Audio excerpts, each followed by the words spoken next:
बात हुई तो वहां पर कह रहे थे कि हमें कैराना लोकसभा की बात करेंगे, सहारनपुर लोकसभा की बात नहीं करेंगे। हम इकरा को यहाँ पर समर्थन दे रहे हैं लेकिन सहारनपुर सीट के लिए नहीं कर रहे। तो वहां पर हसन परिवार क्यों नहीं दिखाई दिया?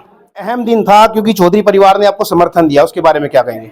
जी, वो पार्टी के वरिष्ठ हैं और हमें उम्मीद थी कि जो भी उनके मन में बात होगी वो पार्टी परिवार है, क्योंकि अंदर डिस्कस होके वो खत्म हो जाए। तैयारी चल रही है, लगातार घूम रहे हैं, जनसंपर्क कर रहे हैं और समर्थन मिल रहा है अच्छा, तो अच्छी तैयारी चल रही है। कल एक अहम दिन था क्योंकि चौधरी परिवार ने आपको समर्थन दिया, उसके बारे में क्या कहेंगे?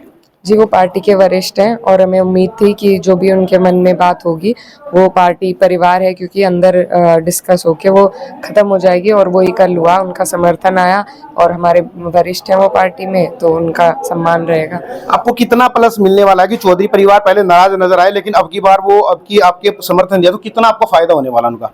देखिए, सभी जब भी जुड़ते हैं और तो फ़ायदा ही होता है। अब गिनती के उसमें तो रूप में मैं नहीं बता पाऊंगी, लेकिन निश्चित रूप से हमें लाभ मिलेगा इसका उनके आने से। मैडम, कल जब वहां पर बात हुई तो वहां पर कह रहे थे कि हमें कैराना लोकसभा की बात करेंगे, सहारनपुर लोकसभा की बात नहीं करेंगे। हम इकरा को यहाँ पर समर्थन दे रहे हैं लेकिन सहारनपुर सीट के लिए नहीं कर रहे। तो वहां पर हसन परिवार क्यों नहीं दिखाई दिया?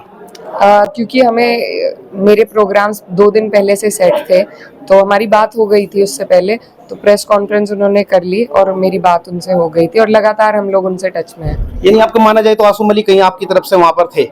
पार्टी की तरफ से थे, पार्टी के विधायक हैं, पार्टी की तरफ से थे। तो जीत के लिए कैसे हैं? जी, जीत के लिए पूरी उम्मीद है। सभी वर्ग से, समाज से हमें समर्थन मिल रहा है, तो हमें उम्मीद है कि हम जीतेंगे।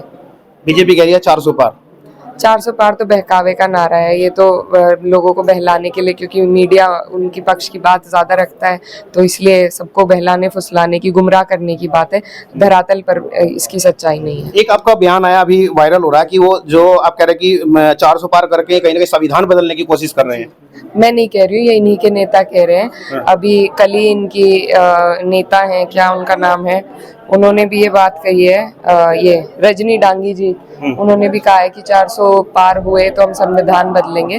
तो देखिए, हमें मंजूर नहीं है कि संविधान से छेड़छाड़ हो या लोकतंत्र खतरे में आए। विपक्ष को जिस तरीके से ये लोग दबा रहे हैं और आवाज़ें दबाने की जिस तरीके से लगातार प्रयास चल रहा है, तो उससे साफ जाहिर होता है कि ये लोग लोकतंत्र खत्म करना चाहते हैं और वो हमें मंजूर नहीं है। मैडम, हसन परिवार हैं क्योंकि आपके पिताजी का पहला दबदबा रहा, पहले भी आपकी राजनीति रही यहाँ पर, क्या उसका आपको फायदा कुछ मिलने वाला है इसमें लोकसभा चुनाव में? जी बिल्कुल, मैं यहाँ जिस भी मुकाम पे हूँ, मेरे पिताजी की बनाई ज़मीन है ये, उनका काम है, उनकी मेहनत है, जिस वजह से लोग मुझे जान रहे हैं आजकल।